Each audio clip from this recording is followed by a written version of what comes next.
Today I'm going to talk to you about 10 cars that cost less than £40,000 that all have insanely good fuel economy and are pretty fast. It's as simple as that. If you want to see a lower price range, let me know in the comments down below what price range you'd like to see. 1,000 likes in this video and I'll do a cheaper price range as well. Also, 72% of you watching this video right now are not subscribed, so do hit subscribe for 2 videos every single week. Let's get straight into it.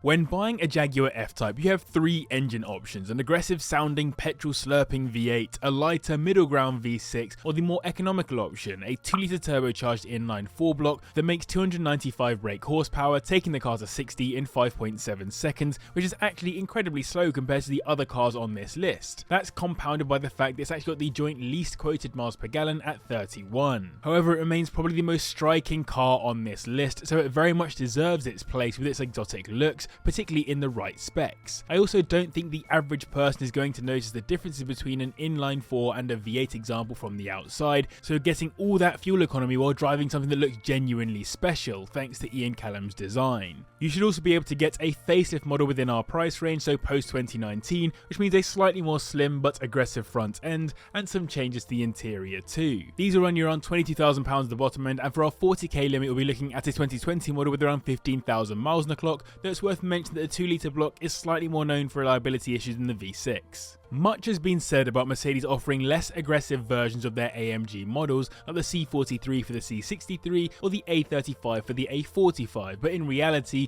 these less hot models are still way more than you need out on the roads. That's the same story with this, the Mercedes E53h AMG, which gets a 3-litre turbocharged inline 6 engine, but it's a mild hybrid, meaning in total it puts out 451 brake horsepower, taking it to 60 in 4.4 seconds, pretty rapid for an executive saloon. It'll also match the F-Type on miles per gallon at 31. This E53h came with the facelift for 2021, and it didn't just come as a saloon, it has a coupe and cabriolet model as well as an estate. Sadly, the saloon is the only one currently within our price range, but give it a couple of years and I'm sure the others will continue to depreciate down too. Interior wise, these might be the best looking on the list, with quite a lot of classic Mercedes inspiration, but having been in and around one, they do feel a bit cheaper than you'd like. These start at around our 40k limit though, meaning it's the most expensive car on the list, and you'll be looking at a 2022 model with 50,000 miles on the clock for that kind of money. Plenty of people have complained about the recent Toyota GR Supra, given its similarities to the car it was developed alongside, the most recent generation BMW Z4. That's where you'll find BMW infotainment, and I've seen examples of OBD sensors being used to code Supras in the same way you might a BMW for that same reason. However, the Supra has seemed to do much better on values than the Z4, especially with its 3-litre turbocharged inline 6 BMW block that makes 335 brake horsepower, taking it to 60 in 4.5 seconds. It weighs around 1,500 kilograms and manages fuel efficiency of 35 miles per gallon, which is almost bang average for your typical petrol car. This is the 5th generation Supra and an early car to get the GR badging like the GR Yaris or GR Corolla we've seen since. I personally think it's a great looking car, proper JDM stylings with more modern flair, and it's not massively common in the UK either, which makes it all the more interesting. They'll set you back around £33,000 at the bottom end nowadays, and 40k will get you a 2020 model with 21,000 miles on it. Despite the BMW engine, they've also proven to be pretty reliable too, plus they get a 10-year 100,000 mile warranty. Just as the E53 is a toned down version of the E63, the Audi S5 is a toned down version of the RS5. The main difference, however, is that the B9 Audi S5 that ran from 2017 to 2024 can be had in TDI spec, meaning you get a pretty reliable and powerful 3-litre turbo diesel V6 block, making 336 brake horsepower, taking the car to 60 in 4.5 seconds, not bad for a diesel. But even better, these are quoted as doing around 40 miles per gallon, so are well and truly above the average fuel economy for a combustion engined car now. The A5 shape has always been beautiful, but the B9 took that shape and made it much more angular, regardless of going for an S model or not. In S spec though, that massive grille, the blacked out trim and the bulging arches help it to look incredibly aggressive. Plus, as it's an Audi, the interior and infotainment feel simple and slick. It also comes with both a coupe or sportback, but the coupe is definitely the prettier of the two, at least in my opinion. 30 grand is enough to get you into one of these, and for 10k more than that you'll be looking at a 2022 model with around 15,000 miles on the clock. The Alpine A110 competes with cars like the Toyota GR Supra we mentioned before, but is an even more quirky looking remake of a classic car. The main difference is that the classic car is significantly older and maybe a bit less of a JDM icon given that it didn't appear in the Fast and Furious franchise and was more focused on winning rallies. The new A110 isn't quite as rally focused, but it still has some racing pedigree given there's an A110 Cup race series, the A110 GT4 car for sports car racing,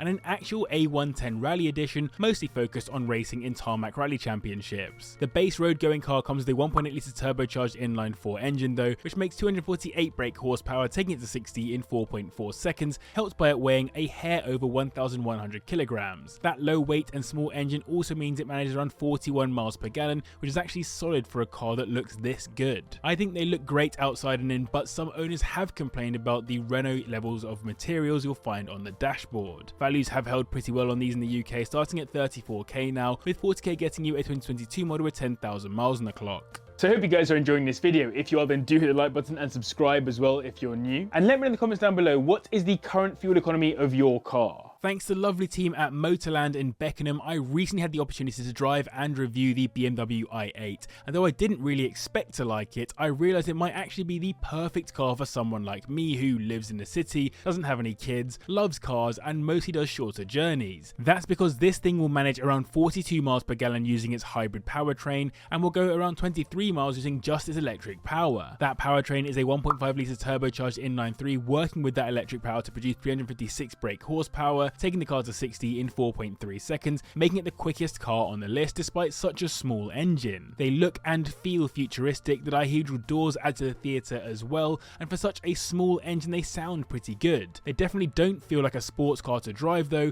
more like a Grand Tourer just without the roaring, wafty powertrain to go with. Some have had overheating issues, but broadly they've been quite reliable, and I personally have never driven a car that's felt as much like something Batman would own, and it garnered a lot of attention out on the roads, and that in and of itself was enough for me to enjoy it. These start at around the £25,000 mark now, and for 40k we'll be getting a 2017 model with around 20,000 miles on the clock. Taking fourth on this list is the second slowest car, but we'll have to let it slide as it's literally a full-size luxury car, the Lexus LS500H from the most recent LS generation. Following on from a long line of cult classics and competition for the typical German and British luxury cars you expect to see. This LS comes with a 3.5 litre V6 engine that also gets electric power to help it to produce 354 brake horsepower, taking it to 60 in 5.2 seconds, plus it will manage around 43 miles per gallon, which is pretty good for a car that weighs almost 2,200 kilograms. The exteriors in these are kinda cool, but the real fun happens on the interior, with a selection of beautiful premium materials, options like the luxury reclining seats in the rear, and some serious technology. These are genuinely cool competitors to the S-Class, while also being a bit cheaper and gaining Toyota levels of reliability. It goes as far as moving the cover for the panoramic roof to the outside to increase headroom for the occupants, which tells you all you need to know about the level of thought that has gone into this car's luxury. They start at around £34,000, and 40k will get you into a 2018 example with 40,000 miles on the clock. Even though BMW don't make diesel M cars, they do make diesel M light with some serious performance and tunability as well if you get them mapped. The M440D from the most recent Generation 4 series is exactly that, a very fast, very mappable and very economical car considering it's quoted at managing around 47 miles per gallon, not bad at all. That's thanks to its 3 litre twin turbocharged inline-6 diesel block, makes 335 brake horsepower, taking it to 60 in 4.5 seconds, and its xDrive 2, which isn't for everyone as BMWs are typically rear-wheel drive, but helpful in tougher driving conditions. This is the generation that got harassed for its massive nostrils, but actually I hate to admit it, they've grown on me. The M4 specifically looks really good in the right spec, but the M440D is basically the next best thing, flying a little bit more under the radar. The only thing I'll say is that the interiors are a bit boring, but BMW are pretty good at making interiors that look better with age and don't rush into being outdated.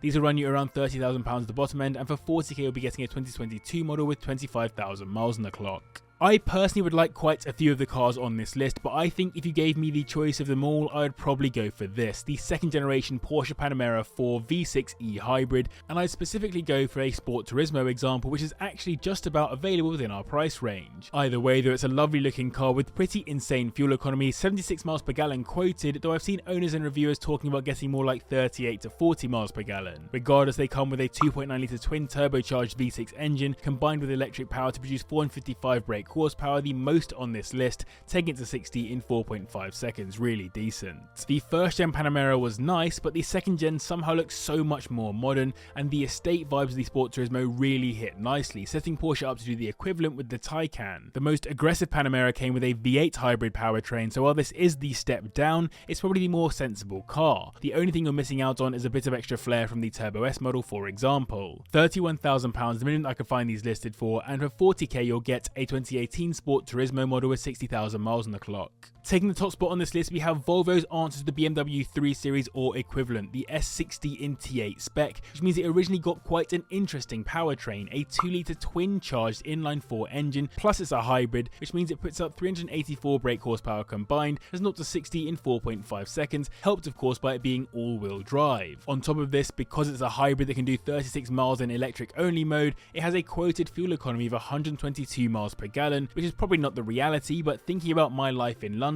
I would barely ever need to use petrol, so I kind of get it. Early doors, that powertrain was known to have a few issues, so the twin charging was canned on later models, but pretty cool to have a supercharged and turbocharged car. Outside of that though, while they do look good, they are a bit sleeperish in typical Volvo fashion, with typically minimalist interiors too. They start at around £18,000, making it the cheapest car on the list, and 40k will effectively get you a brand new one from 2024. So there you have it, 10 fast and fuel efficient cars for under 40 grand. I hope you enjoyed. Do hit like and subscribe if you did. Massive thanks to the patrons. You guys well for watching, and click on screen to see my cheap fast car.